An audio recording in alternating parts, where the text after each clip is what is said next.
Hey everyone, I just let a couple people in from our waiting room. We're just gonna wait a couple minutes and see who else joins us. While we are waiting, if you wouldn't mind just putting where you're joining us from in the chat, that would be wonderful.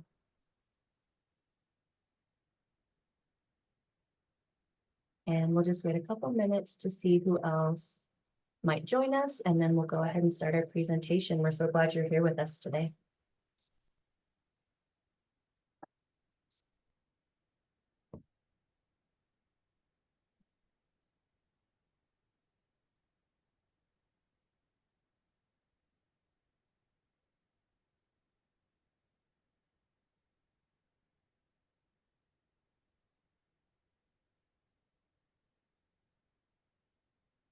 We got someone from Ohio, someone from Utah, someone in Logan.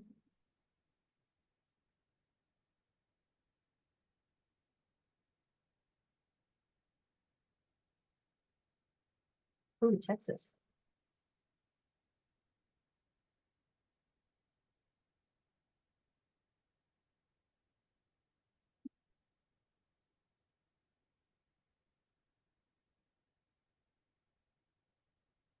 All right, we'll go ahead and start as to not impede on anyone's time here. So yeah, welcome. Thank you so much for joining us for our virtual open house for audiology here at Utah State. As I said, we're so happy you could join us. We will have a open floor for a Q&A at the end of our presentation with our faculty. And then as noted on the flyer, we have some students here with us, current students, who will stick around after the faculty have left to be able to answer your questions as well. So let's go ahead and get started. So each faculty member, starting with Dr. Kammer, if you would just share a brief summary of your role in the program, please. Hi, I'm Erin Kammer. I am a research faculty member in the department. I will teach three first-year classes and one second-year class. And I'm also the director of the Hearing Health Lab on campus.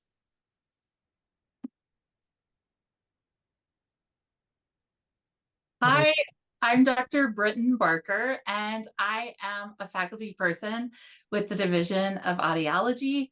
I have a research lab on campus known as the Oral Rehabilitation Lab, where I am interested in learning about how people who are affected by hearing loss are able to deal with it, whether that means through improving speech perception or sharing their stories about challenges that they face.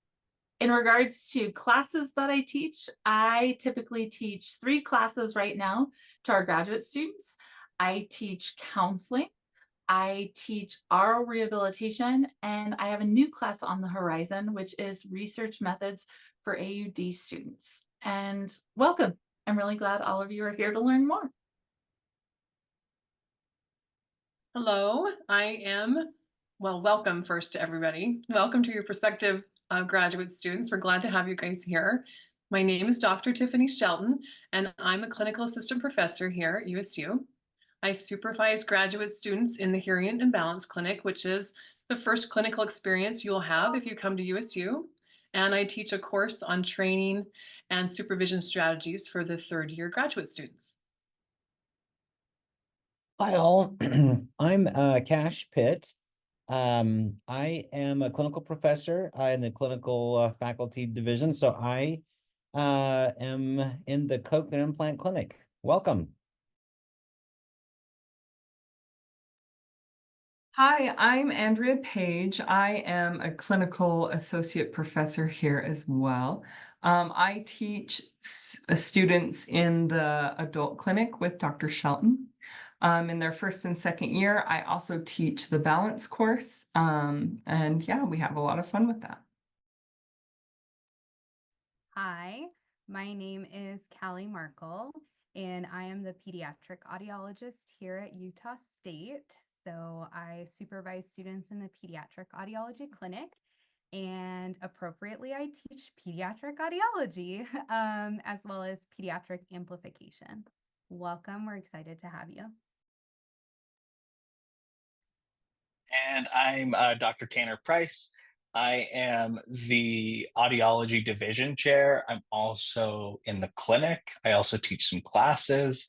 What I teach currently is the cochlear implant course, and I supervise in the adult clinic and the cochlear implant clinic. I'm Mason Hayes. I'm the advisor / graduate program coordinator. If you, I guess before, during your application process, and if you get into our program, you'll be hearing a lot from me. So yeah, as I said, thanks for being here. We also have 2 of our current students with us today. And if you both wouldn't mind, as I introduce you, just telling us a little bit about your year in the program, first of all, and then just why you chose to come to USU, that would be great. So first we have Sierra Trump. Hi, I'm a first-year student in the audiology program. I did my undergrad at USU, so I was pretty familiar with this program, and that's really why I came. It fit like how I learn, and it's really great. And Sierra, and we also have Bailey Sorensen with us. Hi. Oh, I'm frozen. Can you hear and see me? Okay.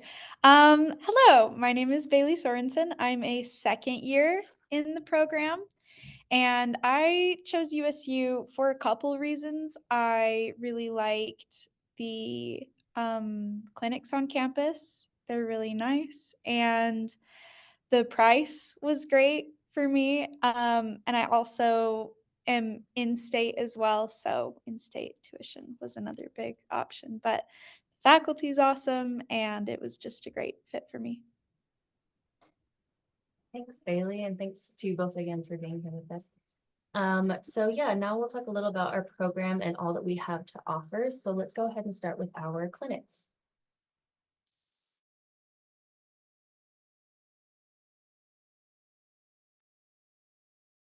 Cash, if you want to, Dr. Pitt, sorry, if you wouldn't mind talking a little bit about the clinics, that'd be great. Sorry, I'm sitting here holding my space bar to unmute myself and it's doing nothing. I apologize. So yeah, so here at USU, we have the only full-time dedicated cochlear implant clinic in the Intermountain West. All students will rotate through the clinic. We collaborate with surgeons in Cache Valley, Salt Lake County, and we provide services from candidacy identification, fitting for all ages, and we work with all 3 cochlear implant manufacturers. Our clinicians are involved in some of the coolest cutting edge technology. For example, right now we're involved in using Otoplan and anatomy-based fitting for mapping. Our CI clinic offers in-person services to people of all ages, and we provide telehealth services for older children and for adults so they can be seen at home. We also offer pediatric audiology clinic, and we are also the only full-time pediatric clinical opportunity in northern Utah, where we see babies from pretty much newborn, teeny tiny, right after they've been born, all the way up and technically through 2021, but I'll see them a little bit older before I pass them off to my colleagues. And so with pediatric audiology, that includes ABRs, electrophysiology, all the way up through playing games and teaching kiddos how to participate because they can't just say, I heard it, like the grown-ups can. And that includes hearing aids, bone conduction hearing aids, cochlear implants, assistive listening technology for both home and school use. So a lot of great opportunities. And then we are also the only clinic in Utah right now providing complex ABRs and cortical potentials. So a lot of cool stuff in the Peds clinic.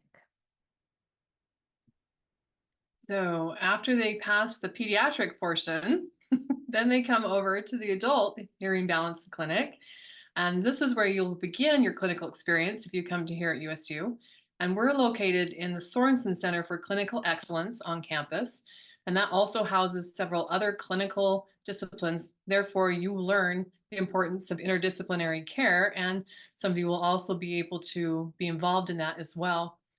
We provide high quality evidence-based clinical care, which includes full hearing, tinnitus, and auditory processing diagnostics and follow-up care. including care for veterans and active military. We also offer all the major brands of hearing aids, and we include fittings and follow-up care, which we do provide in person and via telehealth. In addition, we also offer sermon management and options for hearing protection and education. And we focus highly on counseling and patient-centered care throughout all of that. So lots of things to learn. It's a great experience.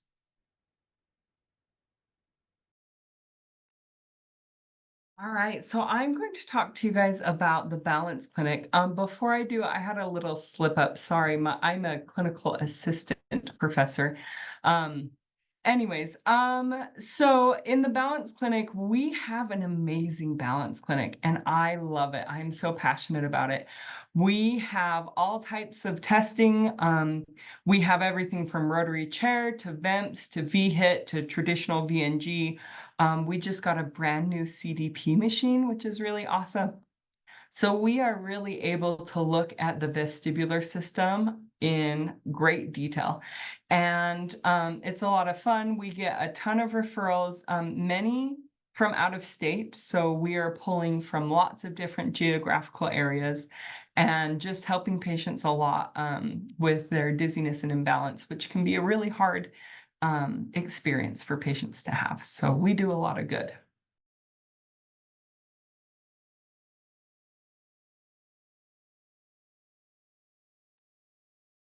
Here at Utah State University, one of our primary commitments, in fact, a primary commitment that all research and clinical faculty have made in a joint decision, is that we will focus on emphasizing, stressing, and implementing the philosophy of person, child, and family-centered care. This means that we will echo this philosophy of care in our clinical practice, in our mentoring of clinical practice, teaching in our classrooms, and even modeling to the best of our ability in our research labs. In our program, we place this special emphasis on person, family, child-centered care because we believe that putting families, patients, and loved ones at the center of their healthcare is important. And research shows that this provides healthier opportunities for people to learn about their hearing imbalance issues, but also adhere to hearing imbalance treatments in the future. So in our care and clinical training, we work to ensure that patients and their families are equal and active partners in the management of their hearing difficulties. And so to do so, we teach and model some specific elements that are often associated with person, child, family-centered care. This includes training, education, and modeling things such as engaging in active listening, expressing empathy, involving patients' families and their loved ones, practicing shared goal setting and decision-making, while also understanding and respecting our individual patients' preferences, wants, and needs. Another thing that's important to note that we echo similar person-centered care when it comes to supporting and educating our students as well. So this value is not only important to us in clinical care, but also educational care.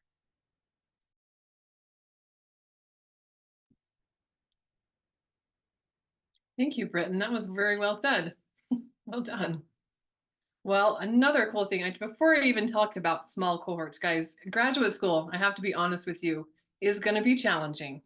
It is a lot harder than undergrad. However, the cool thing about USU is that we have 9 clinical and research faculty, and we accept typically 6 to 8 graduate students into our program each year.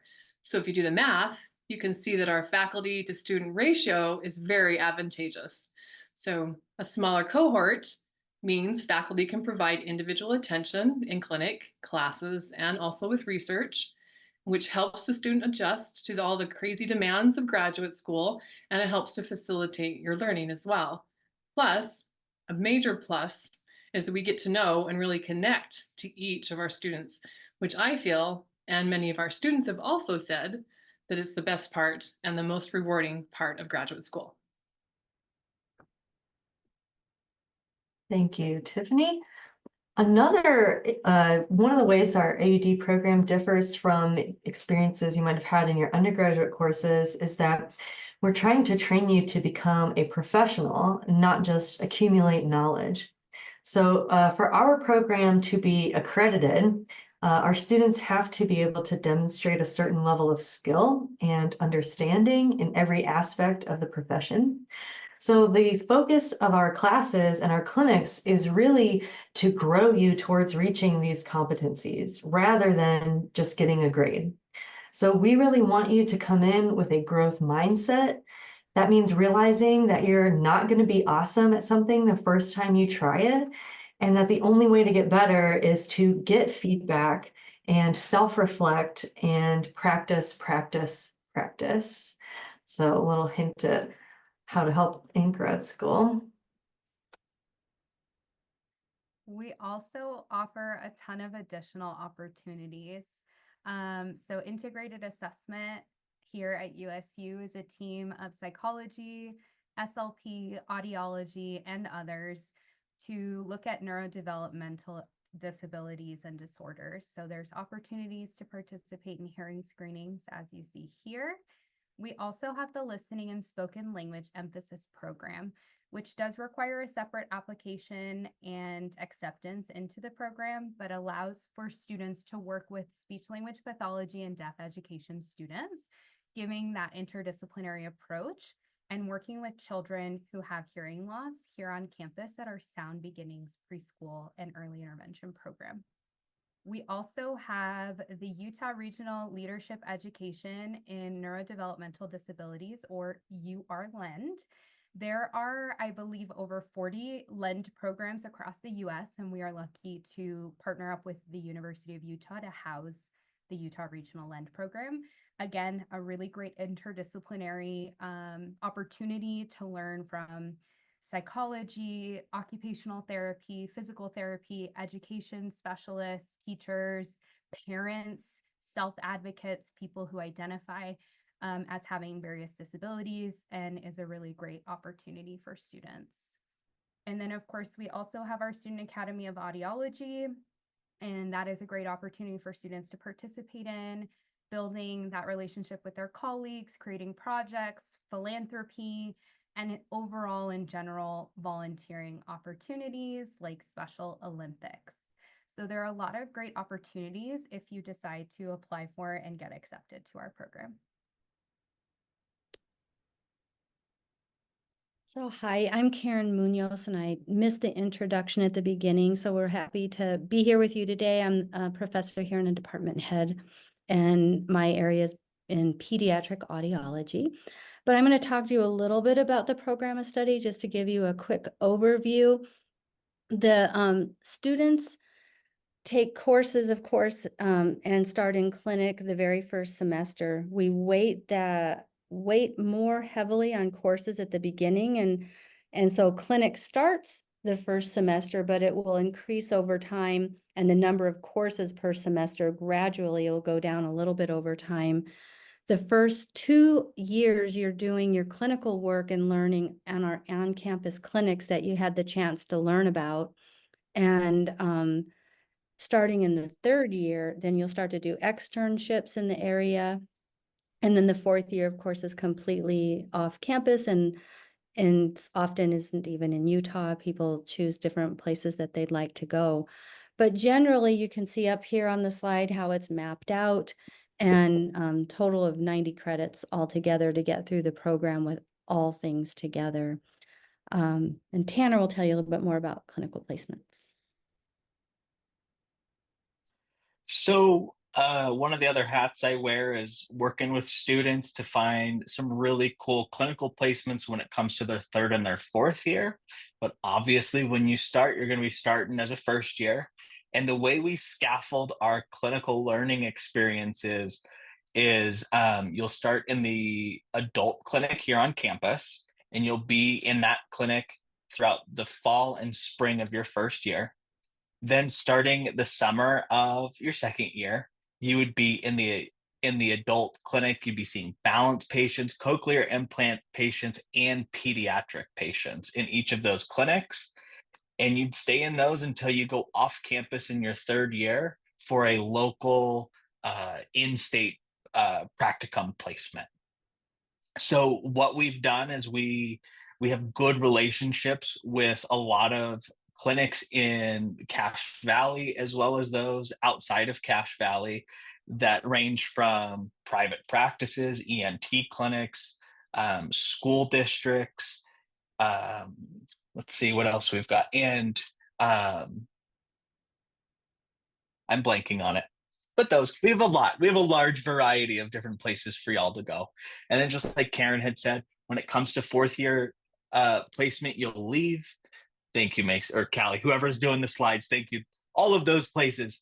But when it comes to fourth year, you and I will work together. It's really on your own of you identifying, you apply to, and you interview at these different places across the country, wherever is interesting to you. Me and you will work together to make sure that you're getting out of it what you need to get out of it.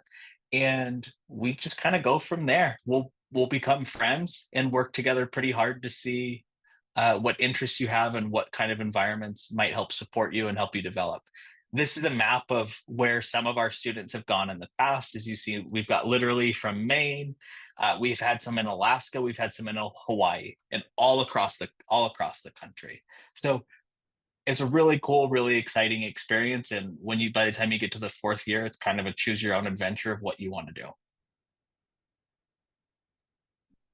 Another important aspect of the program is the clinical research project.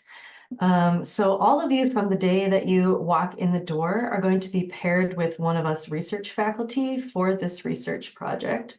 So you'll get to spend some time in at least one lab while you're here. Dr. Barker talked about her lab. Dr. Munoz talked about her work. Dr. Naveen Nagaraj, who's not here today, directs the Cognitive Hearing Science Lab, and his research is focused on the connection between cognition and understanding speech in both children and older adult populations. I mentioned my lab, but I didn't tell you what the heck I did. So my lab is the Hearing Health Lab, where we study what's causing sensorineural hearing loss in adults and develop new diagnostic tests for hearing loss. So the goal of every one of our research labs is to help audiologists provide better care for their patients, whether that's through education and training or through developing new diagnostic or treatment tools. So you'll be paired with one of us from the day you walk in the door. The CRP is a 2-year-long mentored research experience that is designed to teach you how hearing research is done so that you learn to critically think about how you can provide the best evidence-based care for your patients in the clinic. In addition to the CRP, I think Karen might talk about this in a minute, there are also opportunities to work in a lab. So you'll be working in at least one lab in the time that you're here for your CRP. But there are also opportunities to work in other labs if that interests you as well.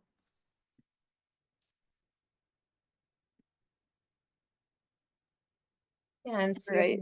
if you wouldn't mind just telling us a little bit about the differences that you experienced between undergraduate and graduate. One of the main things I've seen is that it's a lot harder, but it's more fun. Like I enjoy all my classes and they are more applicable to my future rather than the classes in undergrad that just seemed useless.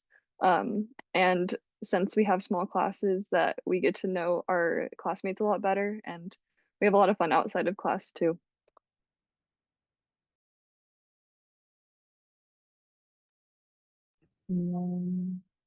Yeah, Bailey, if you wouldn't mind just sharing your favorite things about the program and then your clinic experience so far. Yeah, so I think that my favorite thing about the program is how closely we work with all the faculty. They did mention that. It's really, really cool to do research with them.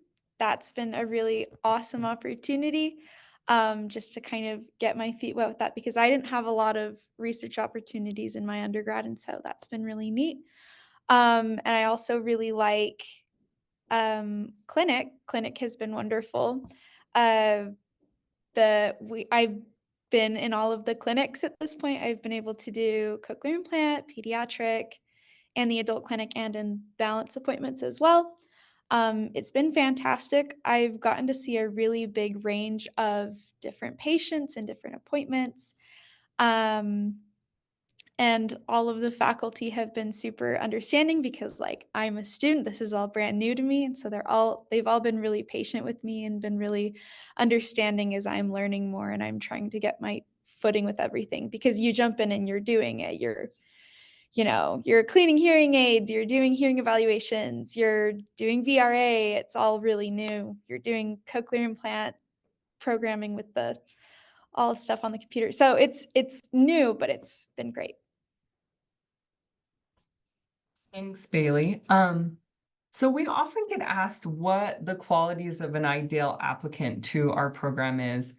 So I thought I'd share a little bit more about that with you. Our ideal applicants are students who are really committed to completing our AuD program, who know this is what they want to do. It's ideal if you've shadowed an audiologist or two, so you really understand what the career in the field is like. We also like highly motivated students who are interested in learning and mastering material and who really understand that what they're learning is going to impact their future career. We like critical thinkers who can problem solve issues that come up in clinic. We also look for students who take feedback really well and are continuously looking to improve themselves.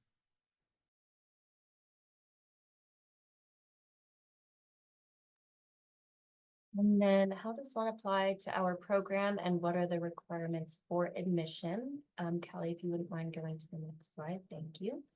The application deadline is January 15th. And then, and then the prereqs, we accept students from all different backgrounds, all different majors, but there are 2 classes that are required as prerequisites. And those are anatomy and physiology of speech and hearing and basic audiology.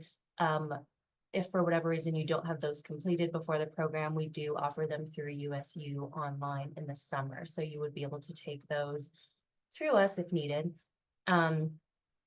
Aside from that, the admissions requirements that will be on your application, a GPA of 3.0 or better for the last 60 credits or second bachelor's degree. There's 3 letters of recommendation required, and then we don't require the GRE.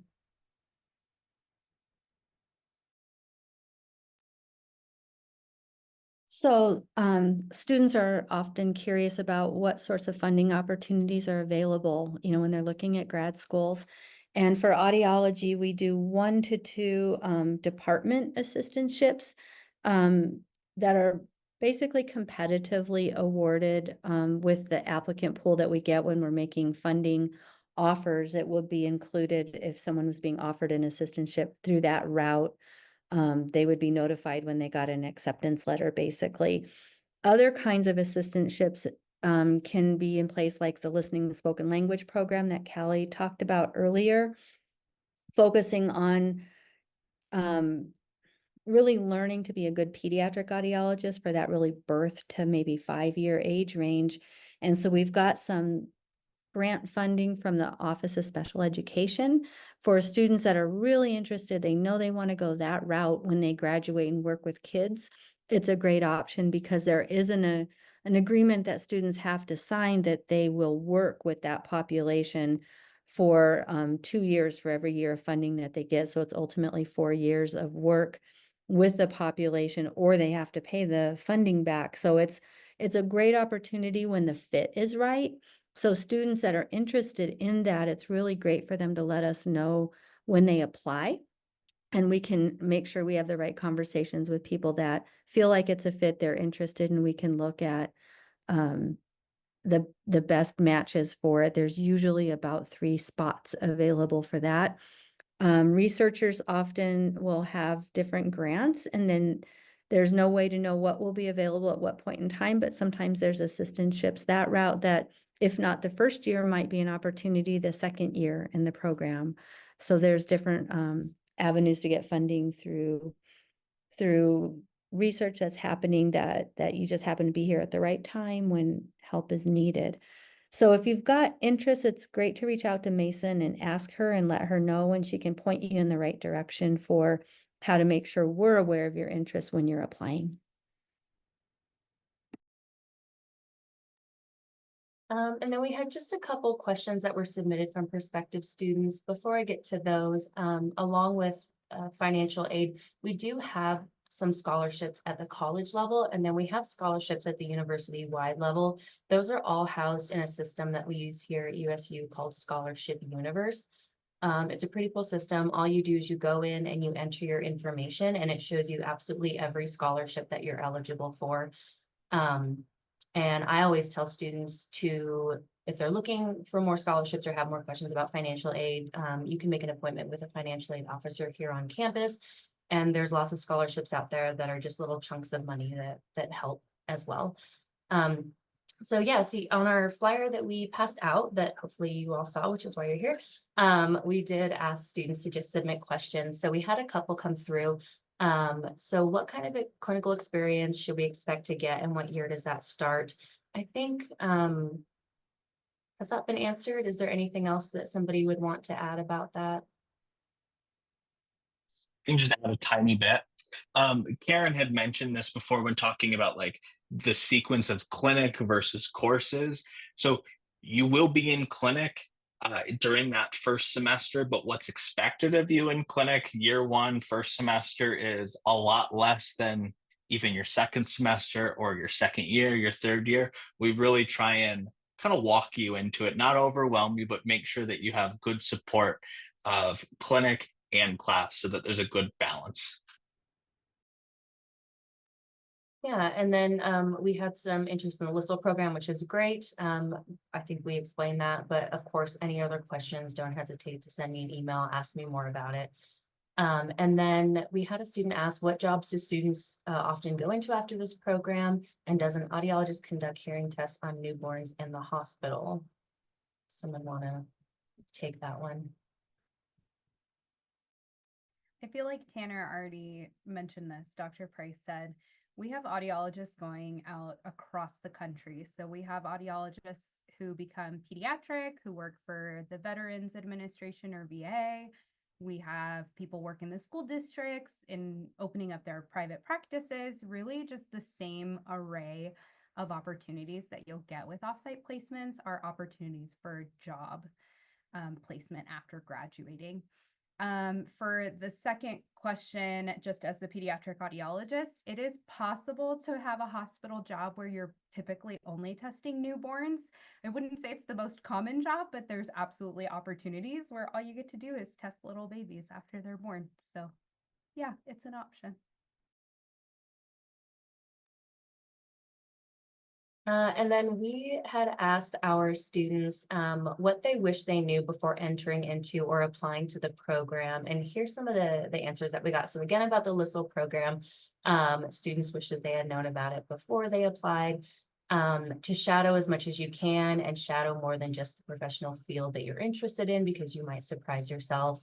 That it's a year-round program. You do start in the fall semester, but then you go fall, spring, and summer semesters.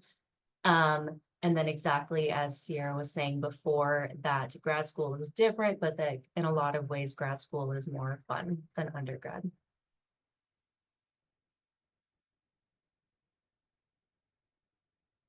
And that concludes the end of our presentation. We thank you so much for being here with us. What's on our next slide? Is it social media? Okay. Yes, and we are on social media. And Dr. Markle does a fantastic job running the audiology social media. Go ahead and check that out because she really showcases our students, and you can get a look into what our program is like through that as well. And then we also have our YouTube there, the TikTok, and then we also have a department Instagram and a department Facebook as well. And so, yeah, any questions, any concerns, you're more than welcome to reach out to myself. Again, that's me, Mason Hayes. I'm the advisor. I'm more than happy to chat with you. And so I think we've reached the point where our faculty will leave us, and Sierra and, or no, we'll go ahead and open up the floor to any questions that students might have for faculty that are still here before we get rid of you guys. So yeah, any questions that anyone has, you're more than welcome to unmute yourself and ask, or if you want to put it in the chat, I'm happy to read it out as well. Anyone have any questions for us? You mentioned for the LISL program that it's a separate application. I know I'm going through like your application right now, like we state whether we're interested or not. Do we need to go to like another form and fill out like another form for applying for the LISL program? I can take that. That's a super good question.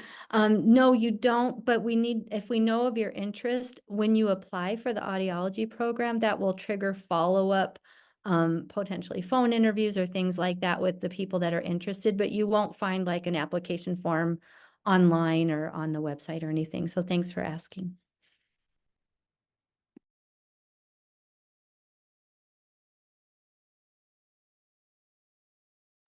I had a couple of questions that aren't necessarily related.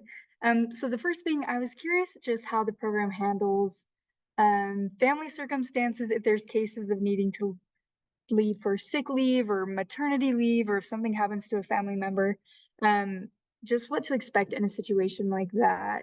If it's possible to take a semester break or jump back into classes, I was just curious about how the department manages those.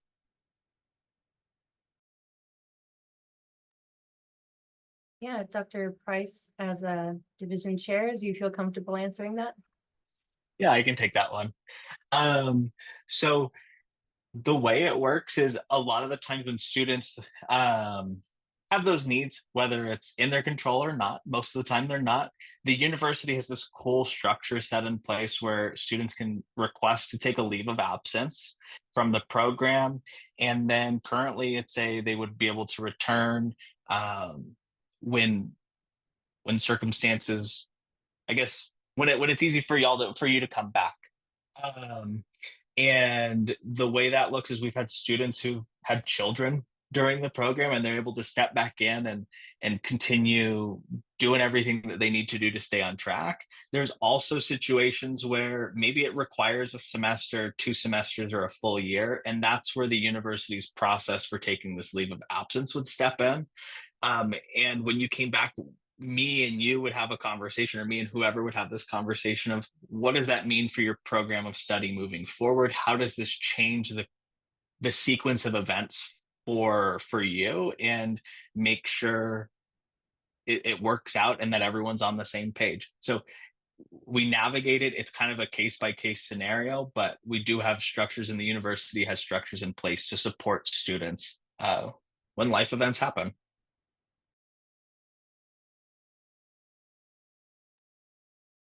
And then we had a question in the chat that I'll just share aloud. It was asked in the 4th year externship, students can go anywhere in the country. And Dr. Barker responded and said that that is correct. You can go anywhere in the country.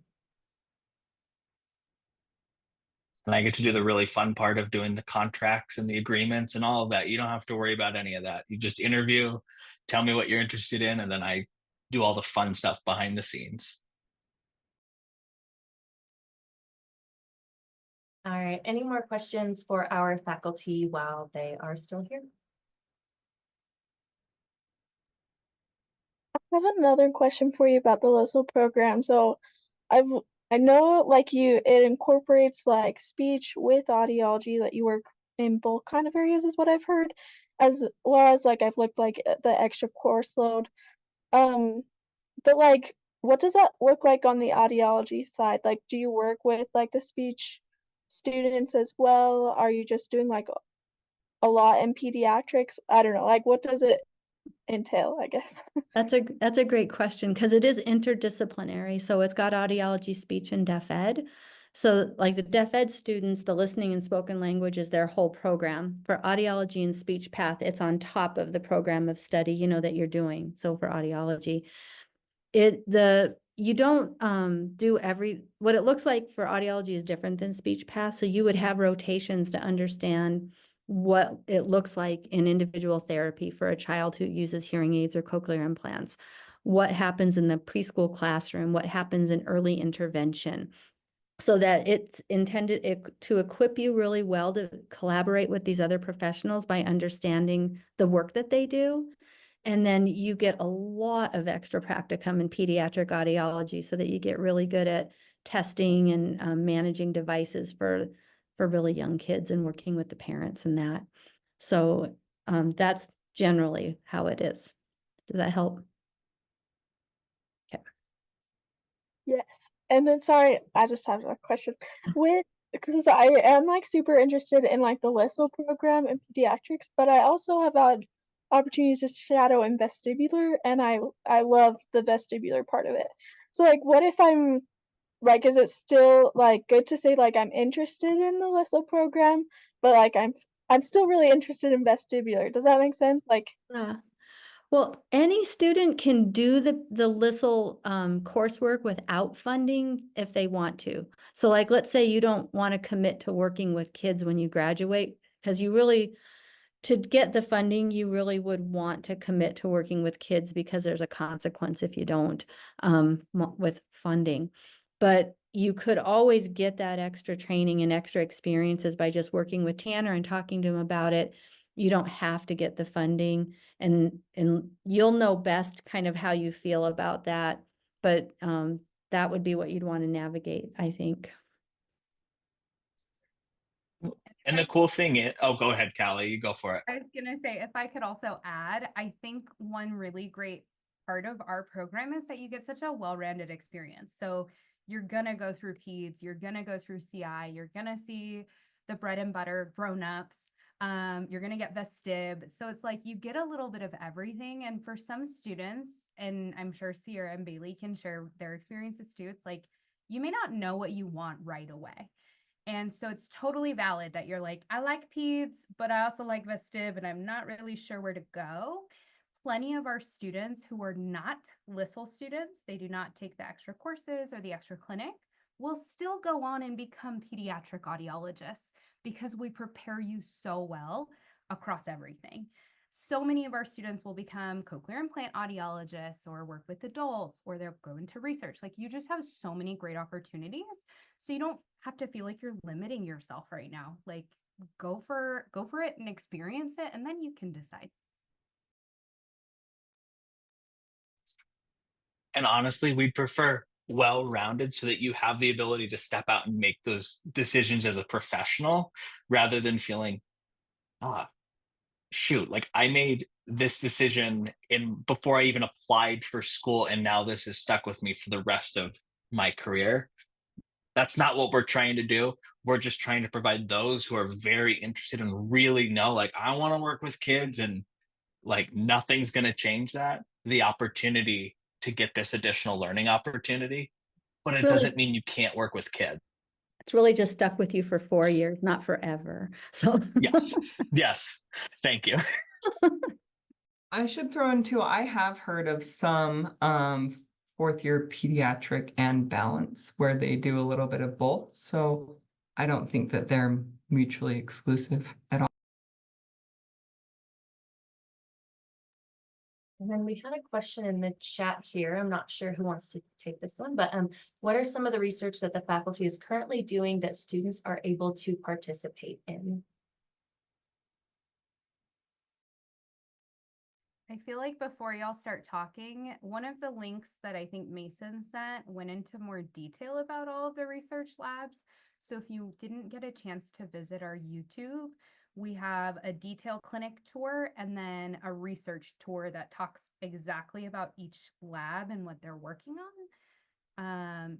But I don't know if any of you want to just give another blurb about your labs. I think that's probably the best path is to follow the YouTube video. But just to clarify, to reiterate some of the things that Dr. Cameron talked about, everyone in our program has an opportunity to have hands-on experiences in research through our clinical research projects. So all of our AUD students are partnered with a mentor who's a graduate research faculty. That includes myself, Dr. Kammer, Dr. Munoz, and Dr. Nagaraj, who can't be here tonight. So all of us will be working and collaborating with students to give research experiences that vary from working with adults and trying to determine why they might be experiencing hearing concerns, despite the fact that they don't have an audiogram that suggests that.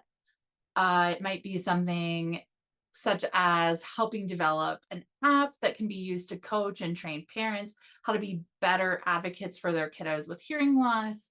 It could be using FNIRS to measure any changes in cognition and neural development, people who are using hearing aids, or gathering stories from families and people who are affected by hearing loss and trying to use those stories to help change perspectives and improve quality of life. That's just an overview of what's happening in our research labs, but the nitty gritty in detail you'll find in YouTube, but also following our USU ComD website and looking up the research labs and the audiology division. You'll be able to find individual websites affiliated with each of us that can give a lot more details and links to projects and publications and so forth. Thank you, Dr. Barker, Dr. Barker, and Dr. Markle. Thank you for reminding me of that video. And she also put the links in the chat as well. Thanks for that. Yep. So yeah, I think we'll let our faculty go now. I will stop the recording and we'll just hang out with Sierra and Bailey, and you can ask any unfiltered questions that you want to ask them as some of our current students. So let me go ahead and